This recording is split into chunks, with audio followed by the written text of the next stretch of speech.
Pertempuran sengit masih terus berlangsung. Di sekitar wilayah Liman, prajurit dari kelompok Rusia berhasil menangkap sejumlah tentara Ukraina.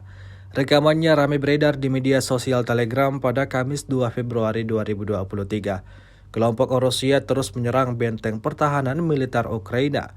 Pasukan pengintai berhasil mengepung dan menangkap angkatan bersenjata Ukraina tepat di garis depan arah Svatovo-Kreminaya. Militer Ukraina membuat satu-satunya keputusan yang tepat, menyerah ketika mereka menyadari bahwa perlawanan tidak ada gunanya.